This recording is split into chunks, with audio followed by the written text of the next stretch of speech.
So, welcome to Self Care on Board. I'm Geraldine Hardy, and I'm the host of your podcast today. So, today I'd like to speak to you about spiritual leaders, and I'm absolutely ecstatic that this topic is getting discussed these days. So, what you have seen in the Epstein files and everything, and I know it is messy and it's horrible.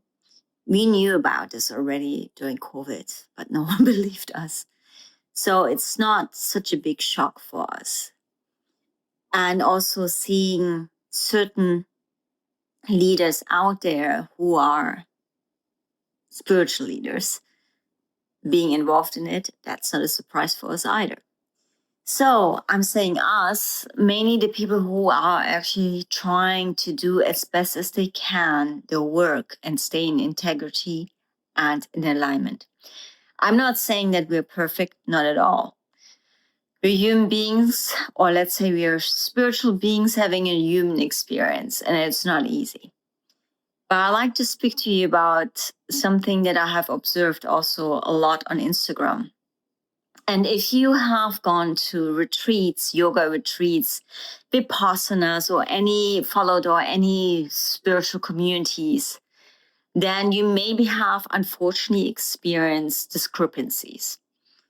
When I started teaching yoga about 15 years ago, and it even happened in our yoga community, that there were some of the teachers who were absolutely not aligned. I used to practice Bikram, so Bikram was he had definitely his fair share of non-integrity. And even within my circle of teachers, it happened also within our circle. And when that happens, and especially when you're a young teacher, it can be very disappointing because you believe that this person is the ultimate source of knowing everything for you. And I remember I had this teacher who was so wise. He seemed to be so wise and so intelligent and had this know-how, and he knew the scriptures and everything. But he was actually not that wise because he did not apply his intelligence and his know-how in real life. And this means alignment, that you actually walk your talk. And now, after so many years, I realized that many of these teachers that I got to know and I saw directly there were not in integrity. They were traumatized themselves and were not able to deal with their own trauma. And by not going inside of the pain and the dark side and the shadows, they did not deal with it. It is very easy to go out there and preach and know your scriptures, know the philosophy, know the movements. It's absolutely easy. But where the real work starts is that you really apply this in your life. We always used to say doing the yoga off the mat.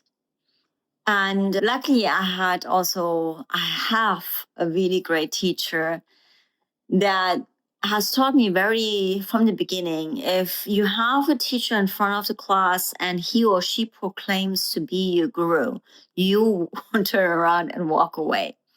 Because the Guruji is within us. The master or the teacher is also a student, the student is also a teacher, is within us. And I see more and more now also other spiritual speakers coming out there and saying, you know what, let's be frank and honest. This is what I have experienced in the past. And I find this funny because I look at it and I'm like, yeah, we all went through it. And at the end of the day, any leader or spiritual healer, speaker, they are actually there to just invoke that sense of empowerment that you are able to do the healing yourself and walk in integrity. And all of us have fallen off the bandwagon. If this is going into old habits, saying things that we don't do. All of us have gone there. And it's more about you doing the best as you can to stay aligned and in integrity. And the funniest things when people say to me, I was awakened, we don't really speak about this. I come from a schooling that we don't really speak about this because you have many different awakenings or sense of enlightenment, whatever you want to call it. And I see this even more and more people proclaiming themselves not being certified in what they actually practice. And I'm actually a certified trauma-informed yoga therapist, and I have studied a lot and I continue to study.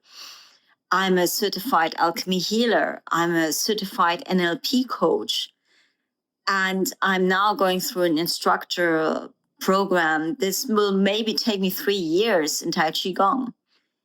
And I see this sometimes when people come out of the woodworks and they proclaim themselves to be spiritual leaders and coaches, yet again, have no idea about the nervous system, the vagus nerve, or have no idea really what is going on energetically in our body. And this is something that I look at it and I'm like, okay. You know how many people I have here on this island proclaimed, yes, you have this darkness, but I can help you. And I look at them, I'm like, I smile at them, but I don't say anything. I'm like, listen, it's okay. I don't need your help. It's fine. I don't say to them that I actually do this myself, this work. But it's really funny because it's something where we do sometimes need the support to go deeper into certain trauma or healing. But at the end of the day, it is oneself who will have to do the work.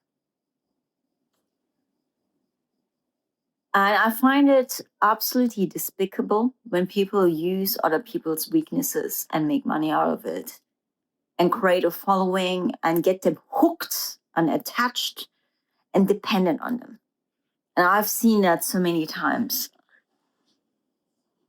Even though I coach myself, I don't necessarily say to people, this will take you these many sessions. Because energetically, energies constantly change. It could take 1 or 2 sessions.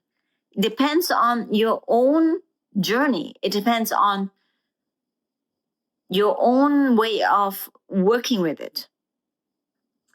And yeah, this is coming out now, wide in the open, in the world stage. If this is Deepak Chopra, and if there are other spiritual leaders, and even doctors and longevity, and it is interesting to see and to watch because there are certain layers that we already knew. When you're so highly intuitive, you know exactly if someone is bullshitting you or not. And you know exactly. And just because we are spiritual doesn't mean we're stupid or we're not grounded. And as much as you're up there, you really need to ground yourself. Absolutely. Stay in the 3D. Stay here, understanding exactly what's going on in the world. And yeah, so I find this very interesting. So if you find yourself in a moment that you have maybe been caught in a community that has not been very safe or has patronized you, undermined your authority, has made fun of your discernment as to say, oh, you shouldn't be like this, it's your ego. Look at this the second time, the third time, the fourth time. You within yourself have that discernment only to understand, does this feel right? And if something feels off, look at it, then it's off. We need to start trusting more and more our guidance and intuition, which is really important. So if you find yourself in that situation, please send me a private message anytime on Instagram. Go on my website.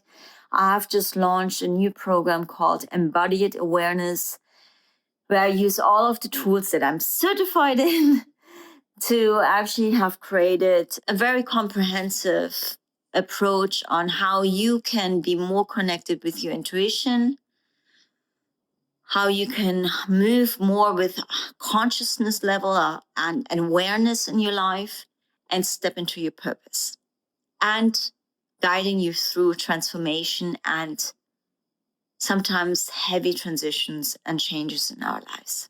Namaha, namaste. Welcome, my name is Geraldine Hardy, and I'd like to introduce you today to Alina, the sanctuary. Alina is a concept that can be implemented in any existing property, a resort or hotel, a clinic or well-being center.